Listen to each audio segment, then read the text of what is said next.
Hi, friends.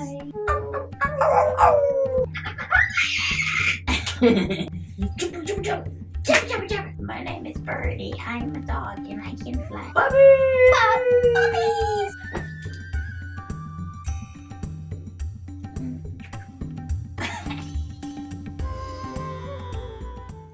Hi, guys. Hi. It's been a while. So for my YouTube people who haven't seen me in like a year and a half, a lot's changed. What happened? I did a vision quest and realized that I'm transgender. I started hormone therapy. I legally changed my name, and I came into union with my divine partner. That one over there. And this is. I'm Olivia. I'm a shamanic practitioner and I also do design work. And yeah, I'm excited to be doing healing work and working on films. And We are both shamanic practitioners, and that's pretty much how we came together. We met in this huge ceremony, and yeah, so we want to talk to you guys about how we make union work. So there's 6 categories that we're going to go over. The first is awareness. The second one is communication. the next one is commitment to growth. The fourth one is interdependence. And then there's non-attachment. And then there's the tools. So let's jump in and break this down. Awareness is number 1, because we have to be aware. And awareness starts with the self, right? So, core wounds. What do your core wounds look like? What do they feel like? What caused your core wounds? How are your core wounds making you react? Absolutely. Yeah. How are they making you move through your life? How are they making you move through your relationship? Being aware of how that's bringing you into alignment or misalignment. So these are your triggers. What's triggering these core wounds? Your defense mechanisms. What are the reactions that want to come through? What about masks, personas that we carry? And like, for example, what is one mask? Playing small. Playing small. Or playing big. Yes. Spiritual ego was a really big mask for me. It was me hiding behind this spiritual knowledge that was legit and real. Like I feel like I was downloading actual stuff, but hiding behind that and not being authentic. That spiritual ego was a shield for me, and I had to get behind it and see what it was. And that was. So it's not just being aware of our triggers and our wounds and our masks, but like what's underneath all of that. What is the self? What is your truth? Do you know that you're love? Do you know that you're abundance? Do you know that you are an extension of source, a child of the divine? It's not enough to know it. You have to have soul awareness. This is ego awareness, and soul awareness is like, sorry, the pupper's on me. Soul awareness is like the vibrational embodiment, right? So in practice, what does awareness look like? Being able to keep coming back to that space of I am loved, I am love, I am peace, I am joy. Being aware, knowing your triggers, and being able to embody those elements, those pieces, and bringing those pieces back into your wholeness. exactly that. So if Alicia is triggering me because, I don't know, she's on the phone and I'm feeling needy and she's not doing what I want her to do, um, my trigger might look like I'm frustrated, I'm irritated, I want to get her attention by doing silly things like, I don't know, slamming doors. And knowing all of that, knowing what the core wound is, my inner child is seeking attention from my mom, um, who was really busy growing up because there was 5 kids, and my parents were both working. Um, Knowing what that is allows me to move through it without reacting, without actually slamming doors. And so she could be on the phone and I'm sitting in the living room doing energy work, right? And that allows us to maintain our unions. We're not reactive. So the second one is communication. Whew. So important. Part of what I've been discovering is sometimes when I'm working through something, I tend to shut down and find it hard to communicate. And I'm at times working to figure out how I'm feeling. And I'm now discovering that that's a very masculine way of moving through it. And where I was thinking, wow, I'm really into this feminine, like I'm shutting down, I'm like really into myself, but I've been building a wall that I need to break through because I haven't even been able to find the words or the feelingness to get to the bottom of what this is. So being able to move into a space where I can actually find what these feelings are it's been a lot of work. So moving into the center, to the heart, to that inner feminine, and finding, honoring that space so that I can find the words, find my center, find my heart to communicate. Yeah, and it can be difficult because when our wounds are triggered, our masculine comes up to protect us, and the masculine is like, I'm in protective mode. I'm not gonna open my heart because you're hurting me, and I'm just gonna, and we have to know when the time is right, and the feminine tells us it's time to put your spear down and come into the heart and communicate, right?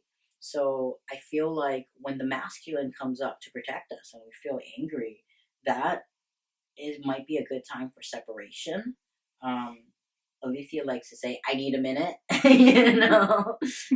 and she's doing the work she needs to do to come into her heart, and I'm like, okay, I'm giving her space, I'm taking responsibility for myself. What do I need to do to come into my heart?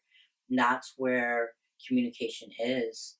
And if we don't let the feminine lead, if we don't drop our spears and our swords down and come into our heart, then our masculines are just at war, and that's everything that we're changing, right?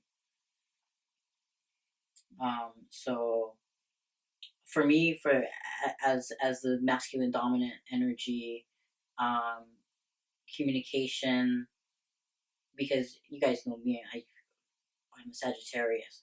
I open my mouth and so for me, it's been learning to be silent and to just sit with her and be present when she's having a hard time with words. I'm usually impatient, like, what? You want to talk to me? Why are you not talking to me? Why are you ignoring me? And I just have to sit with that energy. and just be in it and do the work when we're silent and in each other's presence, and it can be very intense, and it's better that we're inside transmuting than outside going bleh, vomiting on each other. Yeah. Mm-hmm. Huh. Okay, so that leads us to our third element, and that's commitment to growth. Our commitment to growth for us is what keeps us together. It comes before our commitment to each other. Are we committed to each other? Yes, absolutely. But if commitment to each other comes first, then I might become too afraid to grow, because what if I'm going this way and she's going this way, and now I'm too scared to grow, and the universe is pulling us apart now because we need separation. Does that make sense? That actually happened. Okay, so we had our separation lasted only 2.5 months, but what was happening was I knew deep down that I was trans and I needed hormone therapy, but I wasn't being honest with myself and I wasn't being honest with her because I was afraid she wouldn't want to be with me. So I was afraid of growth because I was afraid of separation. And because I was not growing, I feel like that was a big reason why, for me, spirit, the universe pulled us apart. And it was like, okay, you lost her. She's gone. You have to completely let go and look at what's best for you. And so when I started hormone therapy, she started coming back in because I was being true to myself and I was committed to my own growth. I feel like there's a lot around self-love here. A commitment to your own growth and building self-love so that you can reflect that back. Because if we're not growing, we can't possibly hold space for each other. Absolutely. Yeah. Yeah. I feel like in the spaces where I don't know how to love her, it's because there's that part of me that I haven't learned to love yet. And so I have to be doing it for myself. I have to, if I'm doing it for her, it's not going to work. If when I, my growth is based on self love, oh, I have to love this part of me. So I go in and boom, I do the work. And then I can offer that love to her. And it's constant and consistent work. It doesn't stop. This commitment to working on loving yourself and working on yourself and doing the work when it's hard, doing the work when it's easier, doing the work when it's uncomfortable or inconvenient when you don't have time. Yeah. Taking just 10 minutes, taking just 5 minutes, taking an entire day. Yeah. We do that sometimes. The work never ends, guys. There's never a place where it's like, okay, I did the work, I love myself, we're good, and now we're in a 3D relationship. No. We're steady growing, steady moving up. And like she said, like there are times that are harder than others, but it is getting easier and easier and easier, even when it feels like it's getting harder. Okay, so that is leading us to our fourth element, interdependence. Ha. You want to say first? It's been a big thing for us. Oh yeah. Yeah. Being able to know not only what's yours, what's your responsibility, and what the other person's responsibility is, but there's so many elements and layers to this. having the faith that your partner will do their work and that you can do your work. Trusting that they are going to do what they need to do and that you can do what you need to do and actually doing it. There's nothing wrong with codependence. So my parents met when they were teenagers. They just celebrated their 30 something marriage wedding anniversary, and they have a completely codependent relationship, and it works. That's where I learned all my codependency. However, it's depending on your level of wokeness, your level of commitment, and the energetics in your connection, that may not work. It doesn't work for us because codependency is contrary to ascension. We're growing out of that, and so interdependence, what it looks like for us. Okay, here's my hand. Yeah. I had major attachment issues.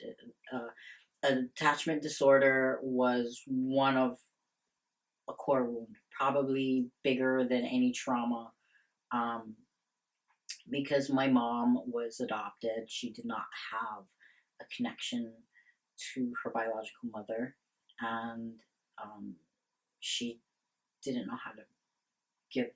She couldn't give something that she didn't have, and so I had this really unhealthy, insecure attachment to where I needed to be with her all the time. I needed to be touching her all the time. I would freak out when she left. There was a time where I think it was the last time before our separation where I felt suicidal because I was so scared that we weren't going to be together. And she had to come over and just hold me while I was like freaking out. And it was extremely codependent. And I had to call in secure attachment. But while I was calling in secure attachment, she was calling in interdependence, right? Mm-hmm. What was that like for you? It was almost like it just felt like being able to not be attached. It felt like non-attachment. It felt like a higher level of what we had been practicing, not being attached to outcomes, just that, moving into being able to separate myself from you.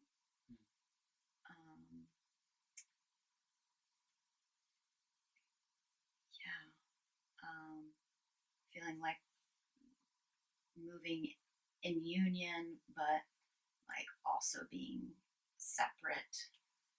I don't know, sort of the beginnings of working together instead of being enmeshed. Yeah. The difference between two trees leaning on top of each other and two trees growing tall beside each other, right? Mm-hmm. It was a new moon or a full moon? It was a new moon. Yeah, I think you're right. She had her quartz crystal, and I had a bone. It's right here, actually. Mm-hmm. I created a sigil, and on top of the sigil, I can just re-roll that. Also, on top, I created a sigil, and on top of sigil means secure attachment on a bone, and we buried it on a new moon, and we asked for secure attachment and interdependence, and that's when our separation started, because you can't, like, well, I don't want to say you can't. For us, we needed separation to make this happen. I think anything is possible. So like if you're in a relationship with your divine partner and you're working on codependence, I think that if you're listening to your guidance and you're taking those small baby steps, you guys can grow out of it, because we're not done working on codependency. Mm-hmm. Like, there are always parts of us that feel codependent. Like, Of course.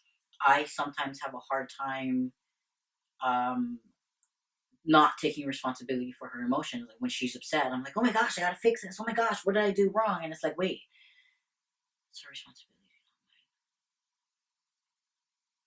What's my responsibility? Oh, I have to raise my vibration.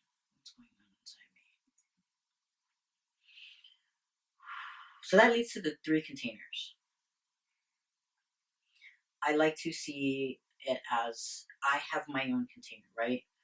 Um, it's a bubble. On the inside, it's rose quartz, and on the outside there's a layer of amethyst, and then on the outside there's a layer of lapis lazuli, and um, inside that container is all my stuff. So when I get triggered, I'm responsible for everything, that all of that energy. And I know that she has her own container. She's responsible for everything in her container. And when we both take responsibility for our containers, then the third container, that's sustainable. Mm-hmm. So I even want to challenge, like, the idea of oneness. Like, it's yes, it's a yes, it's a yes. This is true on a level, but like when we look at numerology and how the universe divided itself, or not, or expanded itself. We started with one source, and then um, one became two. And it's not that two goes back into one; it's that there's a third energy.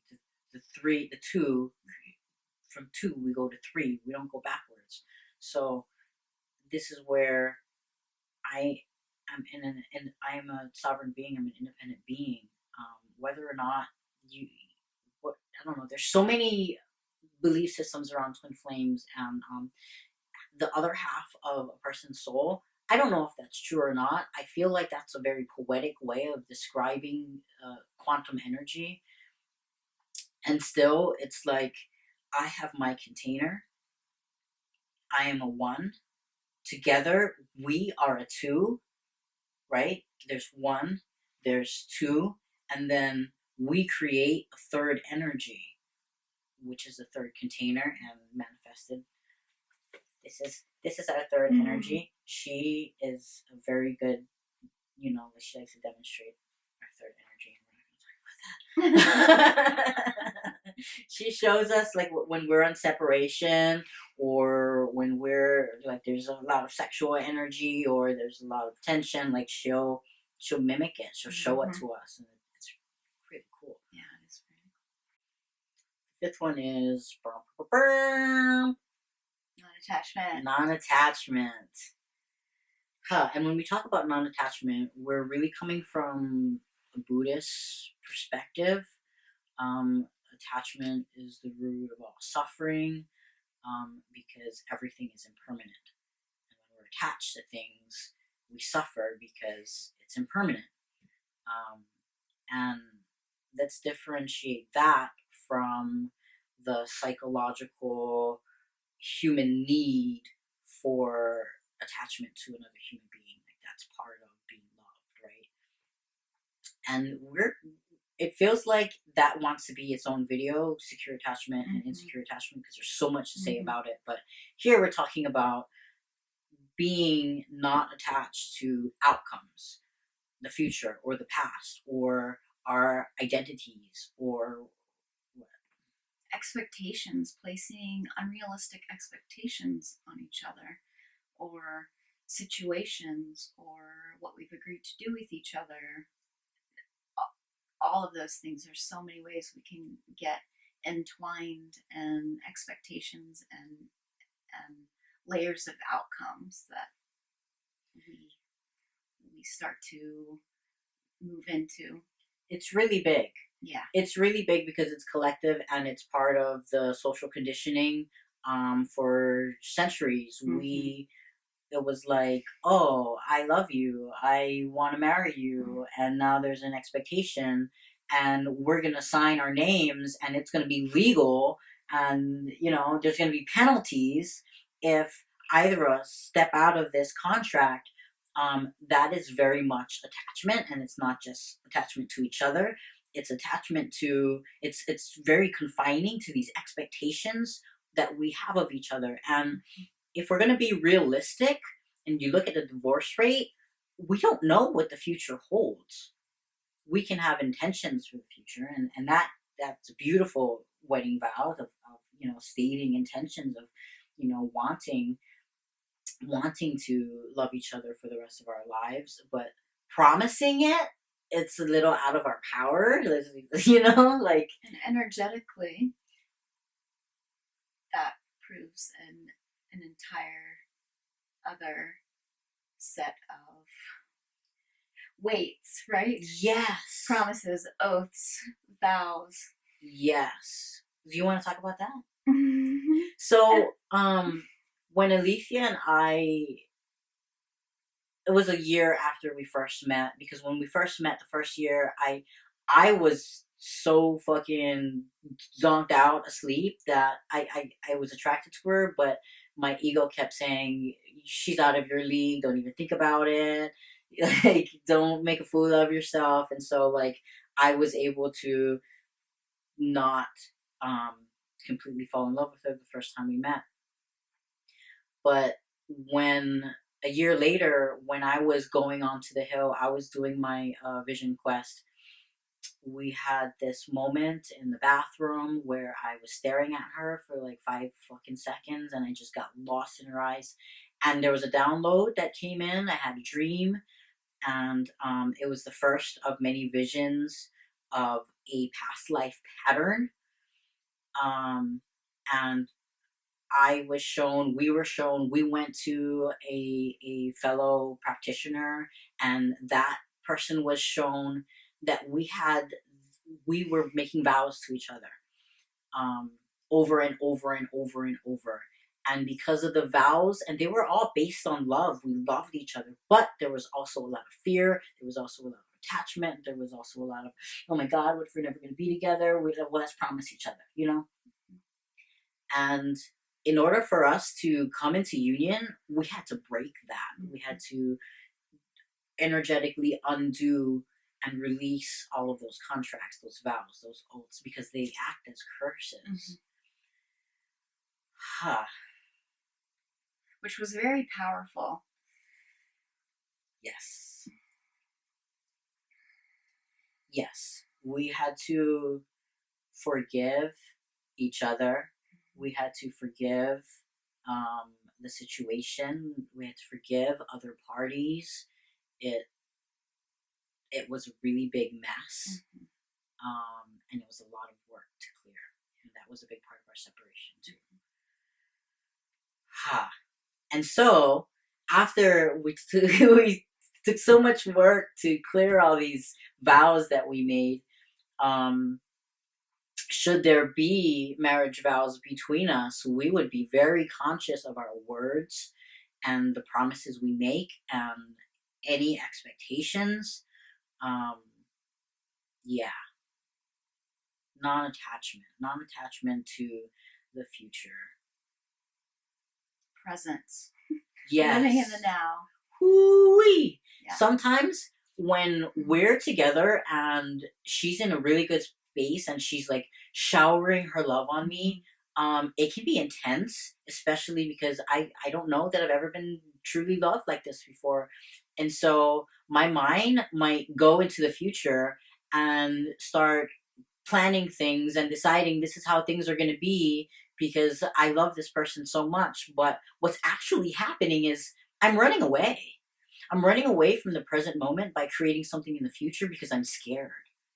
And it takes a lot of strength to stand there in those spaces that I've never been loved before and tell myself, I deserve this. I deserve to be present in this. I deserve to feel her kisses and like her holding me. I deserve to be present, and it's not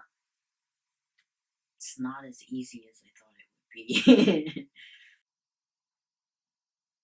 Yeah, all of these things take a lot of work and a lot of mindfulness. Absolutely. And a lot of compassion for self when you get off track and Oh, I it fucked up doesn't again. happen, right? Because that happens. It does, and I always have to remind myself that there are no mistakes. They're just lessons, and we're Right. learning. And sometimes it feels like we're learning the same lesson again and again and again and again and again. But we are making progress, even if it doesn't look like it, because we have expectations of self. Oh my gosh, we should have been in a better space by now. Those are expectations of self, and it's like, oh wait, it's okay to be where I am because I love myself and I forgive myself. Oh wait, there's nothing to forgive. Oh wait, and then we just open our hearts to ourselves and our process and where we are, and then boom, we can do it for each other, and it's so beautiful. So how, you may ask? Which leads us to our last category. It's tools. We need tools. Some of the tools are what?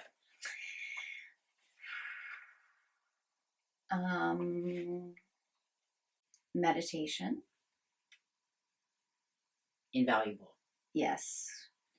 Getting up, meditating, really trying to devote some time, even if it's 5 minutes, even if it's 10 minutes, whatever you can do, trying to focus your mind, because that monkey mind comes in. And I know part of this winter has been trying to rein in these thoughts that have been coming in, this incessant thought pool. So meditation has been one of the biggest tools for me. Whatever practice that you have that connects you to spirit, whether that's tarot or sound healing, however yoga. Yoga.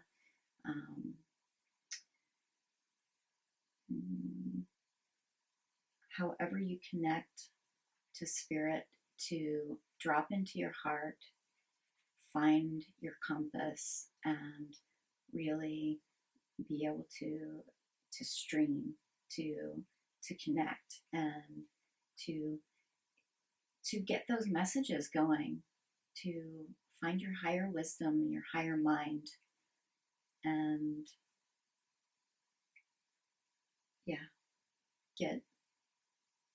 get your wisdom, your inner compass, your emotional guidance system. Yes, online.